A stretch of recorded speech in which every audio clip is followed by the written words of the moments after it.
I'm actually on. This is Tim Hayes here for MindShifter Radio. This is Aramaic Friday, and hopefully at some point in time we'll have Dale Allen Hoffman joining us. And Michael and Jeanie, someone's running the switchboard. Thanks, Tim. Because it told me I was unmuted. Hi, Jeanie, how are you? Good. I was just sitting talking away, and it was really weird. So I'm not sure what happened there, but continue. You're doing great. Well, we're here. All right, rock and roll. Take it away, Dr. Ryce. Well, thank you for opening the space, and we are still in Las Vegas and getting ready actually to move out of a timeshare today into another location, and we do MindShifters and Still Point Breathing tomorrow and head on into the big city of Pahrump to do some work out there. So things are moving along here rather rapidly. I heard from Dale, and he's driving across the great state of Wisconsin, and he said he might have spotty reception, so he's going to be joining us just as quickly as he possibly can. So let's just check with Jeanie and see if Dale is with us. He is. Oh, good. Well, let's say hello to the young man. Can you hear me? Loud and clear, sir. Good. I'm glad it's coming through. Yeah, my service has been a little funky here. I'm in the middle of Wisconsin, so hopefully I'll stay on the whole time. Well, we'll hold the space that will happen for both of us as we deal with the challenges of being on the stealth. So what's on your mind today, sir?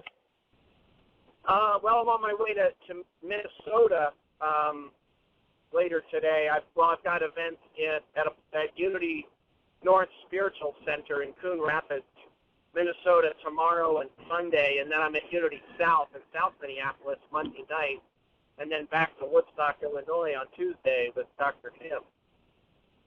Sounds like a great schedule. Yeah, it's been great. My daughter Lucy's with me, Lucinda. We were in Chicago last night, which was kind of a trip for her. I think that's the biggest city she's ever been in with being old enough to remember it, because, of course, she was in New York City when she was 4 months old, but she don't remember that one too well. Right. Well, hi, Lucinda. She's got headphones on. She's in another world, listening to music. She's on another planet right now. Yeah. Yeah. Okay. Well, our conversation is that of looking at the Aramaic perspective on life, just a little different than what our culture teaches us about how the world works, and coming to understand from that Aramaic perspective just exactly what really is going on. And so we welcome everybody to the show. We're honored and blessed that you choose to be with us and to spend this time, and that we get to share the understanding of these ancient Aramaic ideas as they apply in the real world. And one of the things that strikes me is how often people, they think they're so intellectually superior, and they blow off what Yeshua had to say as though he's some kind of crackpot religious leader, when the truth is he is absolutely the most brilliant psychologist, the most knowledgeable physiologist, the most amazing physicist, and one of the most enlightened geneticists you'll ever meet. And when you start looking into the Aramaic, you find that there is so much ancient wisdom there, but the provincial minds that have listened to the Greek think that they've got some understanding of what's going on, and they have no idea. There's been an interesting twist happened. And what has occurred is this intellectual world has made the only solution to life look like the enemy. I mean, I can't tell you how many circles we go in. And, when you recognize the scriptural principle that God is love, and Jeanie was invited to do a women's retreat in Costa Rica back several months ago, and there were some other women who were putting this together, it was under the auspices of a person who owned the center, and there were 3 or 4 other women involved, and they were of the enlightened variety, yoga teachers, Nia teachers, that sort of thing.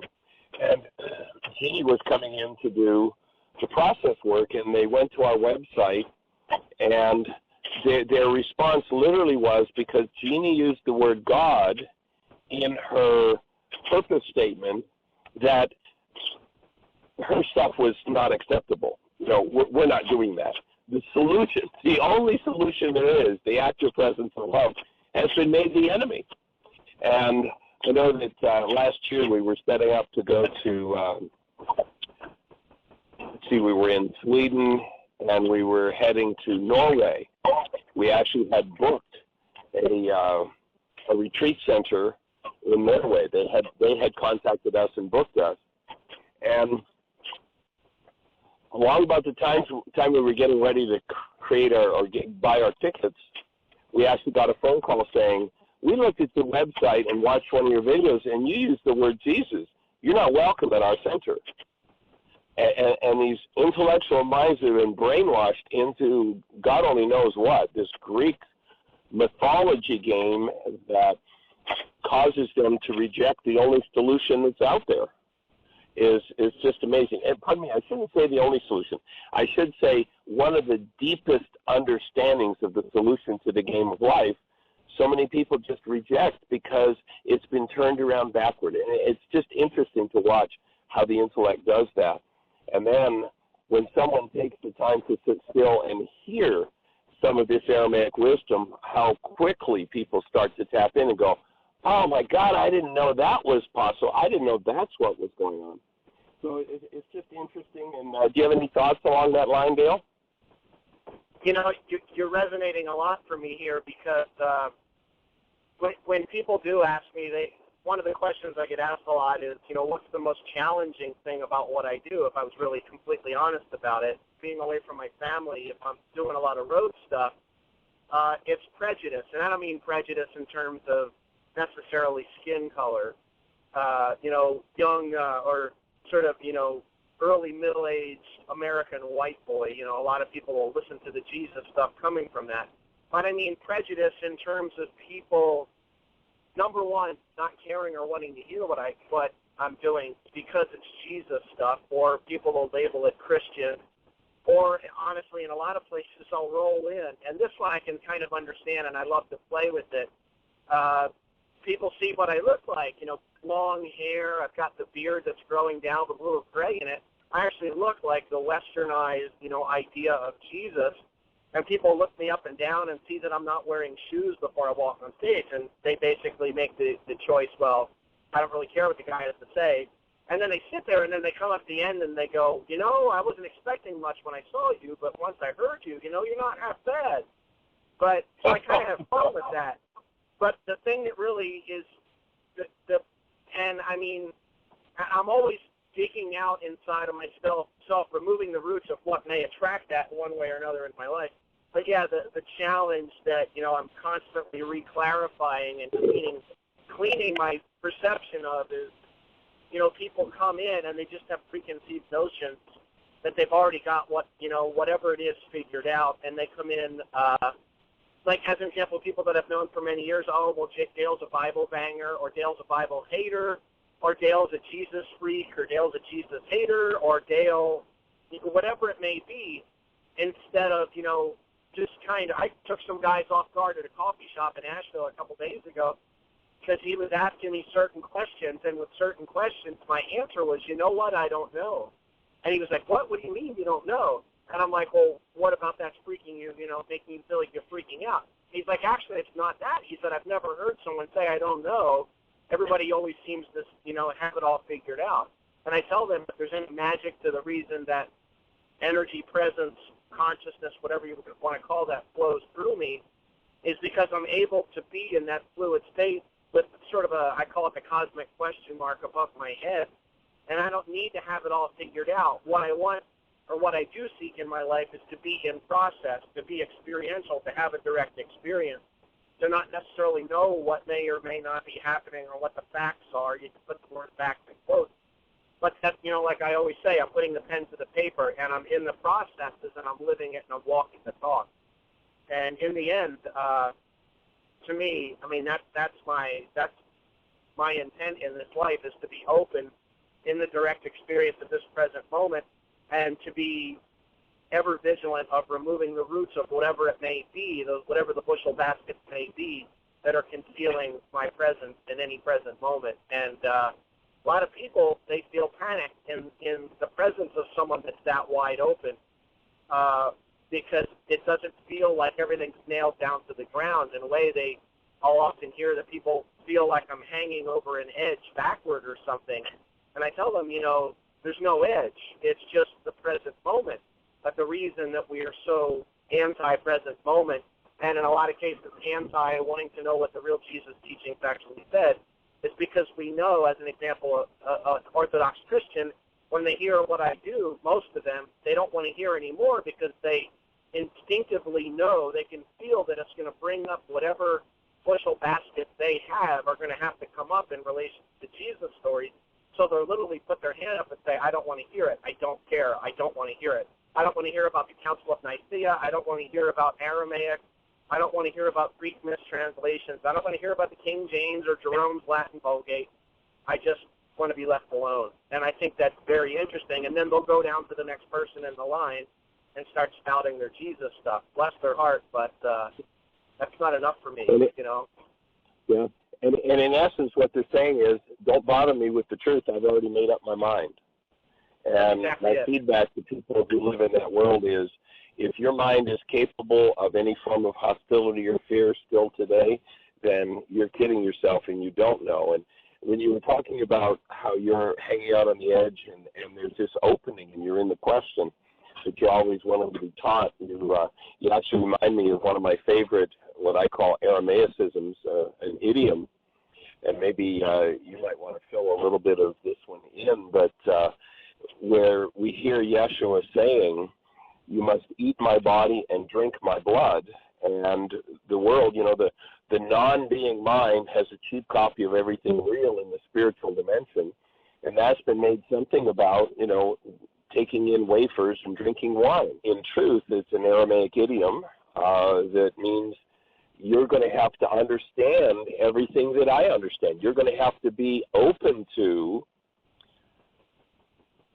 bringing into your structure such a complete understanding that you will be able to replicate what I'm doing. When he says, the things I do, you can do, and greater, he's saying that the only way you can do that, this eat my body, drink my blood, is an idiom for you've got to comprehend, you've got to integrate everything that I'm talking about.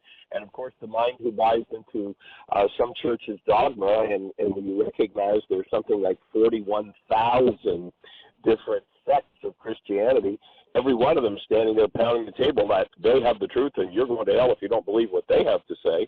It's like, well, what do you suppose the chances are of someone in one of those 41,000 denominations that's pounding the table in their anger and rage? Which one of them do you suppose really knows about the active presence of love and what Yeshua actually taught? It's like, good luck.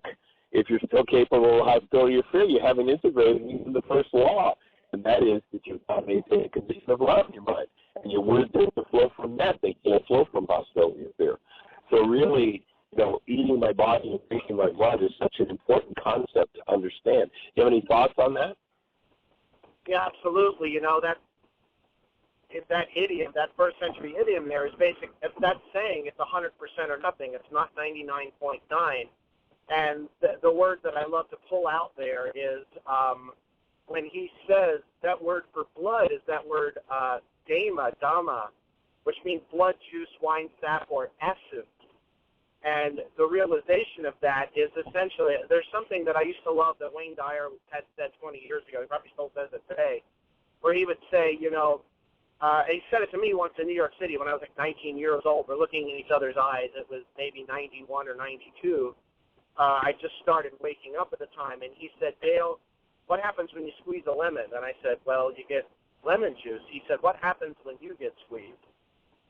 And that's basically that idea of essence, that what happens when you're in those moments when processing is a bit more intense, and it's not quite so simple, and it's not so clearly laid out, and you're pushed to what would be called in Aramaic the peak of the temple, which would be the evolutionary moment of truth, when the energy system, the Aramaic haikla, that body temple, is at a point in energy where it's burning from one, you could say, from one level to another, a car shifting from fourth to fifth, and it's going to get to that point on the top of the fourth gear where it's going to feel overloaded, and it's going to feel like it's breaking down in some ways, and you're going to hear it straining a little bit.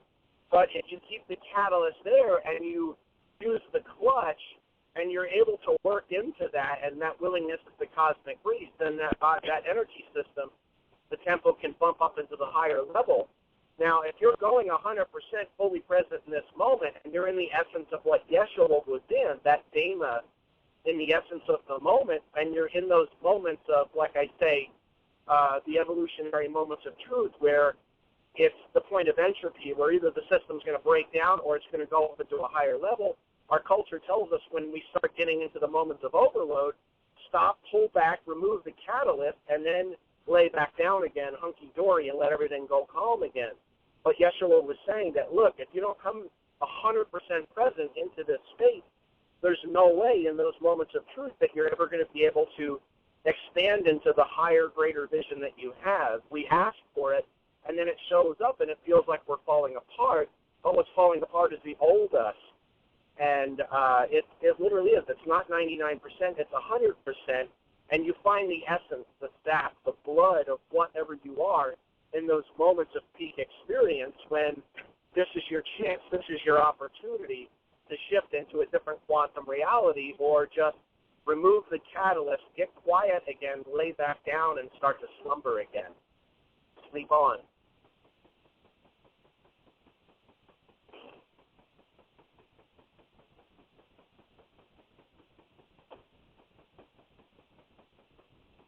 Well, Michael, if you're talking, we can't hear you. My apology, I'm back. If you think about that thing of being squeezed, and the way that we talk about it in this work is when the stress is up and the chips are down, one of the things you can tell is exactly who people's gods are. The gods they really love, you can tell when they're squeezed, because they will turn to their God in the moment when the stress is up and the chips are down. So the person who turns to rage, to intimidation, to fear when the stress is up and the chips are down, that's who they really love. They don't have any relationship with love at all. They spout those words. Yeshua talked about this 2,000 years ago. There'll be many people who will come to me calling my name, but in essence what he says is their hearts are far from me. That is, the gods they love, what they hold within themselves and worship and turn to when the stress is up and the chips are down, are their hostility and fear. And to start to recognize that we need to make a shift and forgive that allegiance to hostility or fear, and actually literally get back to relationship with love, which, again, is the first law. You can't move anywhere with the law and the prophets until you can comprehend that first law. It's one of those things that runs so rampant in standard Orthodox, whatever you want to call it, Christianity today, that it's about the judgment, it's the homophobia, it's the fear, it's the Democrats, it's the liberals, it's whoever doesn't look exactly like me and what my concept or exactly that, if my God, small g God, whatever my concept is, whatever it is that I worship, and anything that doesn't fit into that, I'm going to attack it. I'm going to fight against it, not realizing that there's nothing to attack or fight against except what's inside of me. And it's unfortunate that, and that's why I'm so dedicated as well to what I do and what you do, Michael, because it really is about getting into every mind and heart on the planet and letting people know, look, if you're stealing it, you own it. This is your stuff. There is no such thing, like as an example in the extreme of Islam, there is no such truth that your hostility and fear is the will of God. It's the ultimate mind game that we can even play on the extremities of any kind of religious culture, is to somehow think that my hostility and fear is somehow God-given. and then we start lashing out against the world when it even says right there in the Quran that you must first align that which is within before you project it out. And that's the catch. If you're aligned within, there is nothing to project out.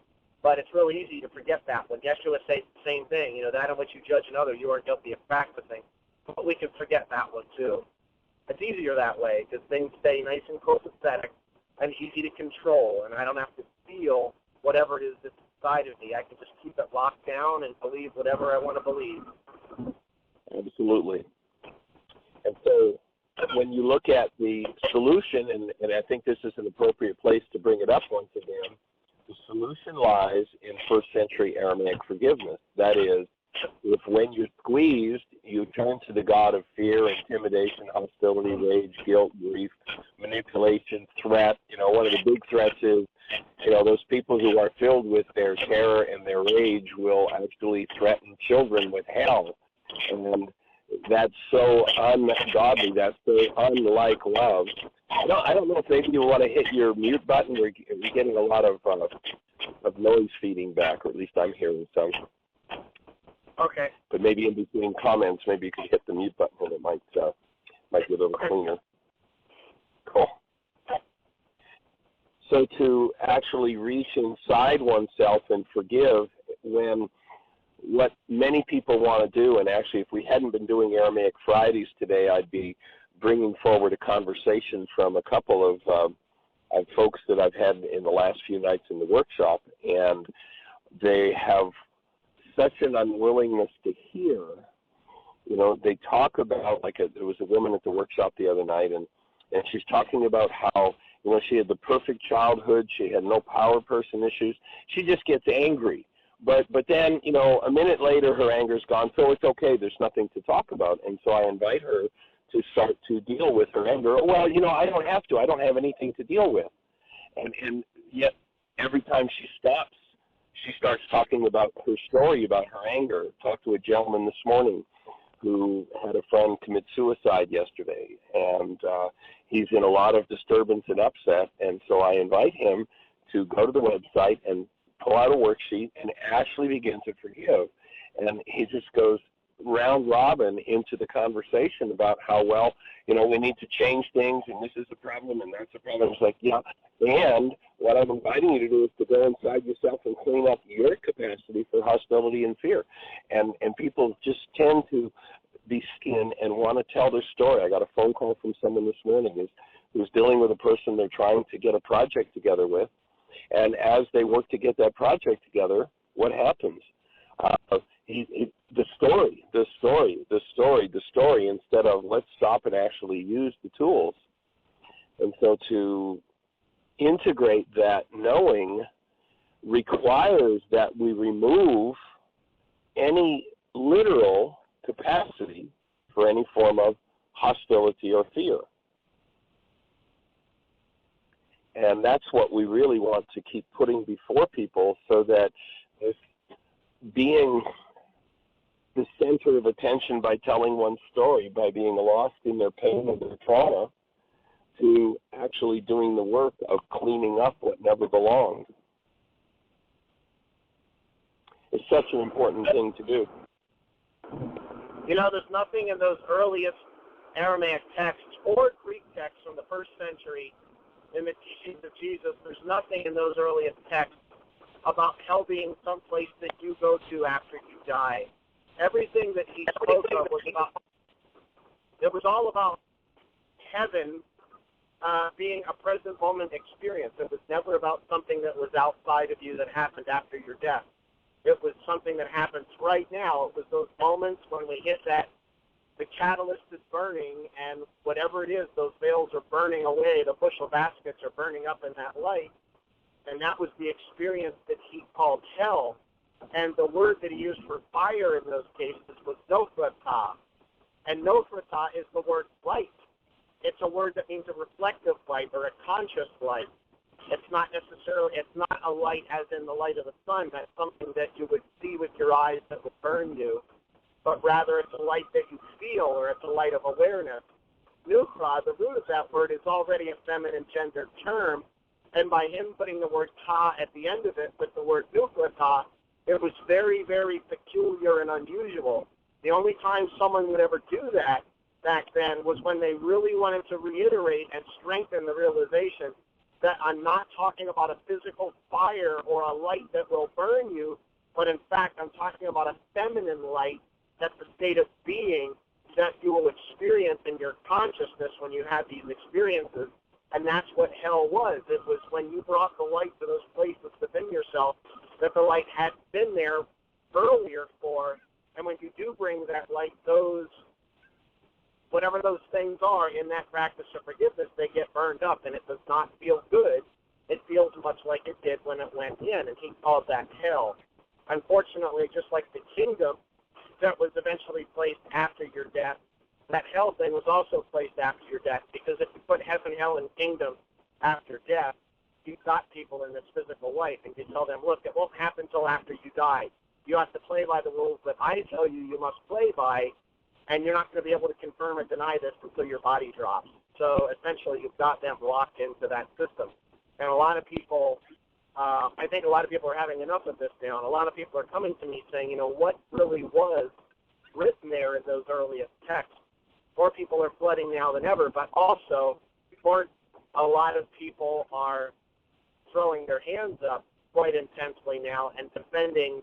It's almost like the last gasp of that false kingdom is starting to crack and fall away.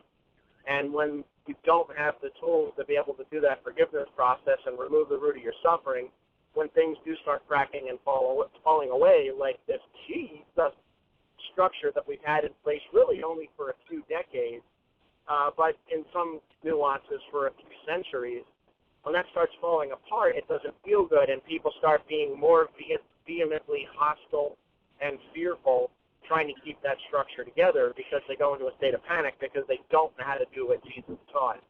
And I'm telling people lately, what's most important is not ever having more information. It's not proving your point. It's showing that you live the teachings, and it's showing that you're able to be conscious, active, and present, and actually do what it is you're saying with your mouth we're supposed to be here to do.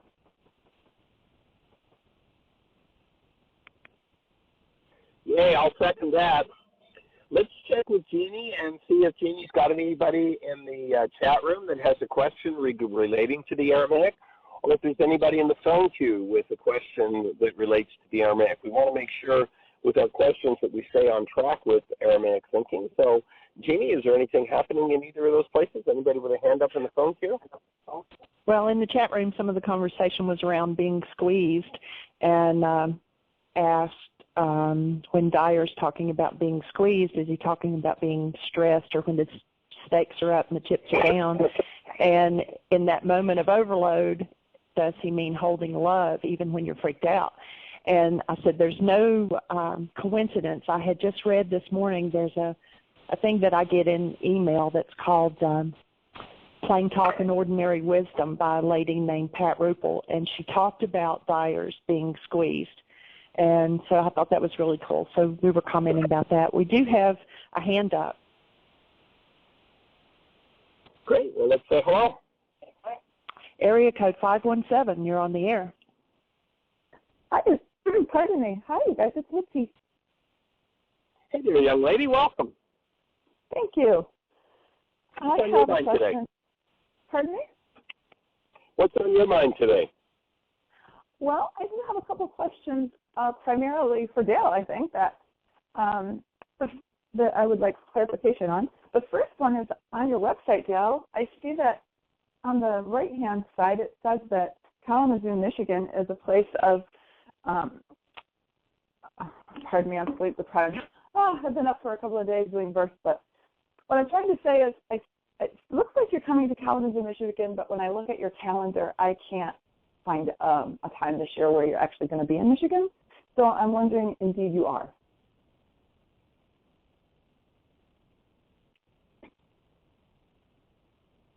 Hello? Dale, we can't hear you. Sorry, I was on mute. I was talking away. Yeah, it's in May. It's right there on my calendar. It's a Sunday. I'm going to be at Unity in Kalamazoo. I can't remember the date, 16th, 17th, somewhere in that area. I'm doing their Sunday service. I can't remember if it was one or two services, and then I'm doing I think I'm doing an Aramaic toning and prayer circle after that. I'm pretty sure. Yeah. Awesome. I'll go back and look. I thought I looked it every month and I couldn't find it, but I will certainly go back and double check. Thank you. Oh, absolutely. The other question is there an Aramaic, or do you know the Aramaic translations for the prayer to the Divine Mother? I think it's more commonly called the Hail Mary prayer. Where is it exactly? You're saying the Hail Mary prayer. Is this like the Magnificat, the Annunciation, or? The prayer that Catholics often pray, Hail Mary, full of grace. That's Catholic. It's not biblical. It's not in the Bible at all. I would have to even look into if that was even, I'm not sure if that was originally written in Greek or Latin. I would say it was probably Latin. I don't know. So, I mean, there wouldn't be a lot of nuance I could really add to that. But it's not in the Jesus teachings. It's not in the Bible, and it's just a Catholic creation. So. Okay. Thank you. I appreciate that. It's a supplication. It's really a supplication asking for Mary's support in your life is the essence of that one, and drawing in that divine feminine, I should say, as support. I have been feeling very drawn to the Holy Mother, and just in the work that I do, and also in my own personal life. And so, I do say the prayer. I've changed it all up into my own words, but I've said the petition, and I changed it to apply to birth instead of death and whatever. But I was just thinking, I would encourage that. I would encourage people to sit down, even with a bad translation, and sit in front of it and breathe and bring your heart into it and do what resonates for you, because you can be pretty sure that in a lot of cases you're really getting damaged goods anyway. And it's one of those things we were told by the church not to do. Don't do your own translations. You can't do that. You don't have any authority. But the truth is that it's not about wisdom. It's really not about wisdom. It's not about intellect, I should say. It's about being willing to be open in the moment. And one of the powerful things that I do in some of my workshops is actually do exactly that. I encourage people to do their own translations, and we do that with several lines. I do have my translation of the Magnificat of Mother Mary from the Gospel of Luke, which is incredibly powerful in the Aramaic. But yeah, there's a whole, everybody's waking up, to the Divine Feminine, to Mary Magdalene, to Mother Mary now, because we've had that, masculine physicality stuff, the framework, the fundamentalism jammed down our throats for so long. That it had to come back into balance. And to me, it's a beautiful rebalancing of bringing back, you can't have feminine without masculine, you can't have masculine without feminine, but even more so, it's absurd to think that you can have masculine without feminine, that somehow the men begat things like they do in the Bible rather than the women, or that it's a kingdom as a place rather than a feminine state of being. It's ludicrous and it's absurd, and I'm really proud, if that's the word, to be a part of bringing that awareness back to the teachings. Awesome. Is there a place on your website where I might hear the prayer that you just referred to? Actually, yeah. I'm pretty sure on the audio page of my website that there's a recitation of me speaking the Magnificat. I believe I speak it in Aramaic, followed by Dr. Albert LaChance saying my English translation, and that was recorded at an Episcopalian church in New Hampshire. But I also do have an audio program called A Unitive Vision. That's 2 discs. It's the Lord's Prayer and the Magnificat. That's Albert and I together.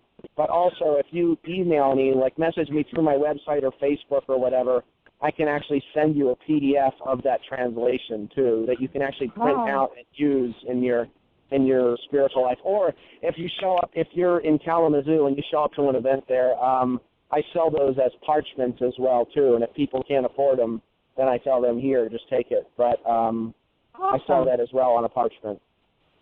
I certainly will intend and set a plan to be there in May. Baby's willing, I will meet you in person and pick one up then. In the meantime, would it be possible to hear it today? The Magnificat? I would have to have it in front of me and I'm driving and I don't have it with me right now. It's one of the most challenging things to pronounce in Aramaic. They weren't very common words that Mary was using, and it's something that I have to see in front of me. I've got to see the Estrangela script or the Yeshua script in front of me to be able to pronounce, because it's a pretty challenging thing. If you just go on my website, you'll hear it, and you'll understand, like, okay, that's not normal. There's a few places where it almost sounds like a train wreck to someone here in the West. It almost sounds like a train wreck of sounds, because it was very, very guttural. Mohorba. You've got a lot of really odd sounds in it. So it's right there on my website, though. Okay. Thank you, Dale. I sure do appreciate the service you provide. That's it for me. Thank you. Dale, seeing as how we're on that topic, is there anything else that you could say about it, just from the English perspective, that might help people to get a little more comprehension of your speaking? Absolutely. As a matter of fact, it's the Magnificat, for some reason, I don't know why, is kind of swept under the carpet, maybe because it's a surrendering prayer, maybe because it's her absolute humility is what it is. It's Mary, Mother Mary, coming into this realization of, hold on a second, how can I be the one? How can my womb be the one to birth the unmanifest divine will? And I do love what Joseph Campbell says in referring to Meister Eckhart. He says, how I'm sort of quoting a quote of Meister Eckhart saying, it's not a miracle of any kind whatsoever about how the Christ should be born in Bethlehem. It's actually, what's important is that the Christ, or the Christ consciousness, is born through an open or a willing heart. And that's really what the Magnificat is. It's about her saying, there's certain lines there in the English where it's like, that the great one, the absolute, the only being, has beheld the humility of his handmaid, and has made me worthy. And it's amazing because she goes in and says certain things that are interesting from the perspective of generations. As an example, she says things like how surely generations will look upon me, this person of humility, and consider me to be blessed for having had the honor to birth this beautiful Christ will through me. And she goes in there talking about, she mentions Israel, I say Israel in Aramaic, but Israel in the end. And it really is, the whole prayer is really about being wholly, fully present in this moment, to be empty, to be open, to allow Christ to birth through us. Not Christ as a person, which is a masculine, really bad mistake in modern Christianity, as we look at Jesus as Christ, as the Christ rather than a Christ, as one who birthed that will through them, that consciousness through them. When it says right in John 1:14 in the Aramaic, in the Gospel of John, it doesn't just say that the Word became flesh and dwelt amongst us. That word also means within, with, or through. So it birthed within us, and it birthed as us, and it birthed through us. And that's really what the Magnificat is about. It's about us being open in absolute humility, what Michael would say, willingness is the cosmic grease, knowing that in this present moment, in our absolute humility, willingness, and openness, that's how the Christ births through us. And that's the only time it can happen, is right now in this moment. Well, and another piece that I would add to that, Dale, is the idea of virginity having to do with genitals, when the deeper meaning of that is that we need to make the feminine receptive part of ourselves, that is our physiology, free and clean and clear of hostility and fear.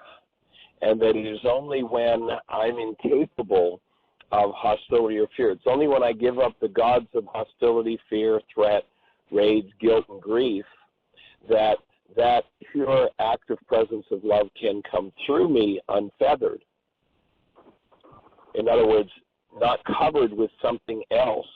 You know, many people tap into that love, but because their physiology has generations and generations and generations of unresolved hate and fear and grief and pain, they cannot cleanly conceive of the pure presence of love. And that the work is about making of your own soil, making of your own feminine aspect, your own body-mind unit, virgin territory, clean, clear of, and that's what Mary symbolizes, is the cleansing of our own vessel so that the vessel can conceive in purity rather than tainting what it conceives of with its own hostility and fear. And that, to me, ties right back into, you know, where Yeshua, they ask him what the first law is, and he says, Rachma, and that this Rachma is a condition of love that you need to maintain within your mind. It is a gateway into which human life enters. Maintain that condition in your mind when you think of the Creator. You look at how many people have rages and hatreds and vengeance toward the Creator. I remember a young man that was in one of our intensives, and he was about 3 years of age, and he was Catholic, and they told him when his mother got cancer that if he just prayed hard enough, his mother would heal. Well, his mother died. You want to talk about rage at God. You know, this little kid is 3, and he's told that, you know, he has to pray, and what does he have to deal with? 50 years later, when he's in an intensive and finally opens and looks at that, he's got to deal with his guilt that he must not have prayed hard enough because his mother died. You know, so many people have such hatred for God, and even in the churches, when you open up, you find that there's a lot of that resentment and hatred toward God, and the condition of Rachma, when you think of the Creator, means that you have nothing in you that's less than love. And then neighbor, which of course in Aramaic means anybody that you think about, that you need to come to the point where you have total purity within you, a sound and purified mind based in the active presence of love, in order to give birth to that state of being. And of course, that's a big chunk of work when you recognize that perhaps the idea has never been thought of within your genetic history, and that you're the one who says, I want to do that. Boy, wouldn't it be a lot easier to just make up a story about how somebody else is going to take care of it for us, and there's nothing for us to do? But that's not what Yeshua says. Yeshua says you must have a sound and purified mind. There is work for you to do. If you want, you know, many people want to do this adoption thing. Well, I'm going to be adopted through Christ into God's family. And that's a religious idea that's developed. But if you listen to Yeshua, he talks about the offspring of God, the children of God, and he specifically says in the Beatitudes what you need to do to achieve that. And it isn't about saying magic words about him. He says, here's what you have to do. You have to be willing to serve humanity, and the type of service you have to do is you must work effectively to produce the peace and understanding in accord with love. That's a tall order. And so let's make up a story that we don't actually have to do what he said to do. But if you go back and listen to him, he didn't say just call my name and say, sprinkle a little blood on me and everything will fall. He says, work effectively to produce, through service, the peace and understanding under and accord with love's will. You will be called the children of God. That's how you get in the family. But, you know, that means that you've got to handle and make of your own genetics and your own physiology virgin territory. Not an easy piece of work to do, not an easy thing to comprehend. The comprehension has been lost. So let's make up an easy theology where you can be saved by saying magic words. And it's just not the truth. It's just not what he taught. And of course, oftentimes people who chatter about him, you know, as he said, you'll come calling my name, but your heart is far from me. You haven't heard a word I said yet. You don't have the eyes to see. You don't have the ears to hear. And you're not doing the real work. So don't come and chatter my name and say you think you got me on your side, because you don't. There's work to be done. And it's a real and a practical work that needs to be done. That's exactly it. And, the words that were translated as virgin, actually, in the Jesus teaching, speaking of Mary, there's two words. One is Betola, which is referring to a human person that, a human virgin, meaning no physical act. And then there's Betolta, which is essentially what you would say the virgin soul, or that ta sound at the end genders it. Betola is already feminine, meaning a woman, a physical human woman who's never done anything of that type. And then there's Betolta, which could be a man, a woman, whoever. And what that was one who was open. And all that word Baal, actually the root of that even means is just pure. It's the word that came out of your mouth several times. Purity, pure, pure, pure. So the Betola is not a physical human insane, because it actually got into the dark and medieval ages where they would actually pull women out in public in front of hundreds of people in the palaces, and would actually have the priests from the church spread women's legs and actually look to see if the hymen had been compromised in any way. And if it was, and they were claiming to be a virgin, then they were burned alive. It's a nice thought. So yeah, that sounds a lot like a Jesus teaching. It's insane. It's completely, literally insane, and it's dark and it's hostile and it's full of fear to think that some physical act of that type is like, yet Jesus was talking all about physicality, about physical things. He wasn't. His teachings were feminine. They were about perceptions. They were about states of being. They were about ways of relating with and as life.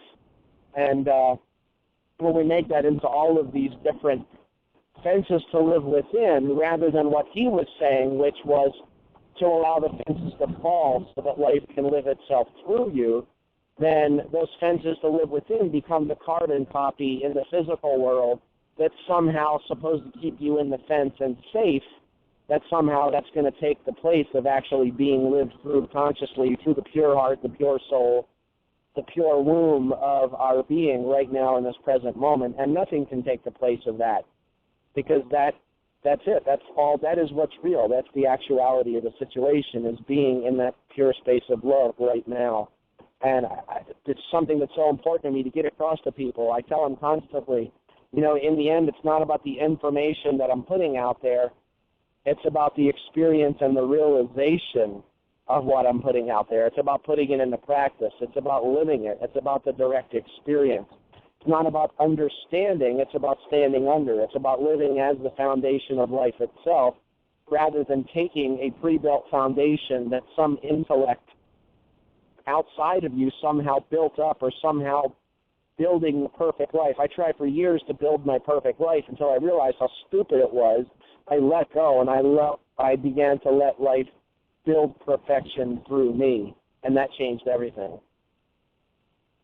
Yeah, and you remind me of one of the pseudo solutions that I talk about in the Codependence to Interdependence workshop. We go through several pseudo solutions. The thing that the mind thinks will solve its problems, and the number one pseudo solution is, if I could just figure this out.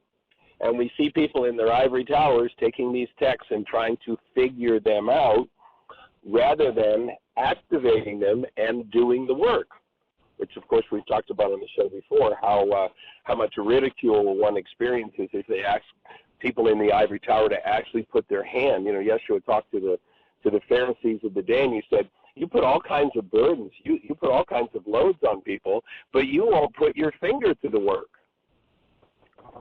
And today, that's basically the ivory tower. Well, let's argue about this word. Let's debate about this word. Let's talk about that idea. Let's talk about that one. But when somebody says, well, how about if we actually do it? Then everybody has to, now people are, we're back to the idea of squeeze. Now people are squeezed.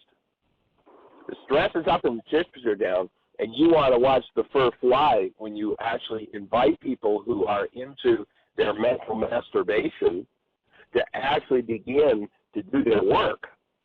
The people who are calling magic words, you invite them to actually deal with their rage and their guilt and their grief and their fear, and to actually breathe through it and to move through it and replace it with love. Now we've got a whole lot of craziness going on. It's something that it's a funny thing that I don't take personally anymore, though I used to. like on message boards, on some Aramaic message boards. I'm a pincushion sometimes because I'm actually daring to have people tone the Aramaic words that Jesus spoke. And I actually dare to have them actually try putting it into practice rather than studying it in books. Studying in a book, do that, have fun with that, but actually live it and put it into practice. And I'm actually made fun of, and you're made fun of actually on some of these message boards. And at times Rocco Errico is made fun of, although that's a little different, or Neil Douglas Kloss. Because I actually, especially, it's sort of Michael and I, because we're like saying, hold on a second here. Yeah, sure, there's nuances of meaning here, but what does the meaning mean if you're not able to live it, if you're not able to put it into practice? If it's an intellectual concept, this sophisticated idea that you pull into your brain and somehow have some kind of relationship with the concept, then you're doing the number one very exact thing that Yeshua said not to do. Don't take the graven image as the direct experience. That there should be no mental concept, graven image, belief, idea, ideology whatsoever between the direct experience and our own present moment experience. Whatever the ideology is, the religion, Christ as a physical person rather than the realization that we can do all that he's done and even greater things, anything that gets in the way of that, any bushel basket on that light is a graven image, in every case, bar none. And I'm actually mocked sometimes on some of the message boards, on some of the more scholarly websites, because I actually dare to say maybe we should actually live what he's saying rather than yakking about it and arguing about it and pointing our fingers in each other's faces about this or that. Maybe we should actually try putting it into practice. And I'm very, very happy to say that I'm smiling talking about it now. 10 years ago, I wasn't smiling. I took it very personally when I would take hits like that. But I love it because now what it enables me to do is to be brighter and to be even stronger in that knowing and to be even more fully present in this moment to allow that light to burst and to shine through me and to know that whatever someone feels in offense or in hostile or fearful judgment of what I'm doing or saying, I realize that it's about them. Now, if I go into hostility and fear about them, that's about me. What I'm saying is I'm honored to be a light, bright, strong, blazing catalyst for all of these people to let their stuff come up.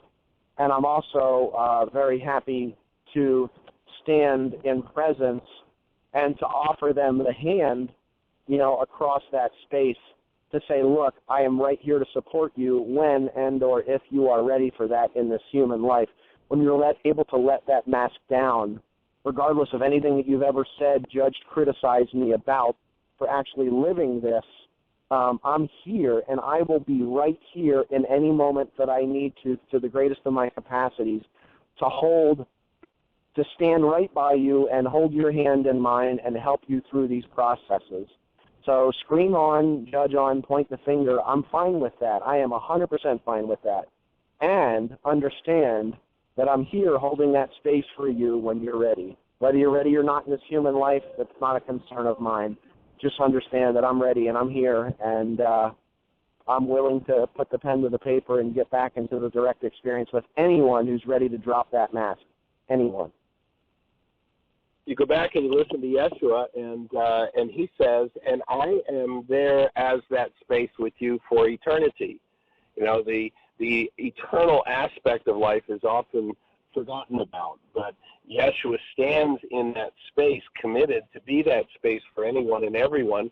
And a lot of times the whole idea of someone turning for support to, say, one of the main saints is poo-pooed, but in fact, we are eternal beings. And if you happen to be one, Dale, who's handled a particular aspect of hostility or fear, if I happen to be one who's handled a particular aspect, or Jeanie, or Dr. Tim, or anybody else who's doing the work, then the person who's worked through that particular issue personally is the one who can most powerfully hold the space for someone else who needs to work through that issue. And so calling upon one, even though they're not in their bodies anymore, who has awakened as an eternal being, and we can literally call on that support and ask for that support, and it's there. So it's a powerful piece of information to understand. And Yeshua wasn't kidding when he said, I'm with you always. I am the space. I'm here, wherever you are. And, you know, there are people from time to time who say they actually interact with him, that he's visited them physically. So, you know, there's a whole other game in town from the one of the material world. And, you know, the tendency for the mind to make it, we have this God of matter and this science, or so-called science, that has this material God, and it worships at its altar, and it is totally and completely a religious system. And many people, when they speak about the graven image, they think, oh, the golden calf, it's a physical object. But no, I think it's a good thing to reinforce the point you made of, it's a mental construct. The graven image is a literal picture that your mind creates of something that isn't true, and that we need to be about collapsing those graven images instead of worshiping them. You know, the outside world comes in with force and says, you must believe this or you're going to hell. And now somebody has a graven image, and they just, out of that graven image, repeat those words, oh, this is it, this is it, this is it, and repeated with hostility and fear intoned in it. You know, if one is intoning hostility and fear, excuse me, I haven't got the truth yet, just isn't the way it is. When you can intone your words out of the active presence of love, then you've got the truth happening. So, Dale, we're down to just a minute or so. Dale, tell us where you're going to be. Give us a schedule of it just quickly, so that anybody who wants to catch you up there in Wisconsin or Chicagoland, tell us what's happening. I'm in Coon Rapids, which is North Minneapolis, tomorrow and the next day. They can just go on my website to get the details. It's Saturday and Sunday. On Monday evening, I'm in at Unity South in Bloomington, Minnesota, which is south of Minneapolis. And then Tuesday night, I'll be actually at the MindShifters group with Dr. Tim in Woodstock, Illinois, which I'm excited beyond words for. Awesome. Yeah, it's going to be good. All right, so well, we appreciate you. Have safe travels, and give Lucinda a hug for us. We appreciate everybody who chooses to spend their time with us. Dr. Tim, you are certainly on the top of our appreciation list. We're going to be at Unity in Las Vegas, or actually in Henderson, Unity in the Valley, doing MindShifters and Still Point Breathing tomorrow morning starting at 8 o'clock, and then we'll be out at Nye County Educational Center in Pahrump, Nevada next week. So check out the website. We'll be heading on up into the Washington State and keep track of what we're doing. Give the best gift you can possibly give to the world. Have the best year yet of your eternal life. Blessings. Bye-bye.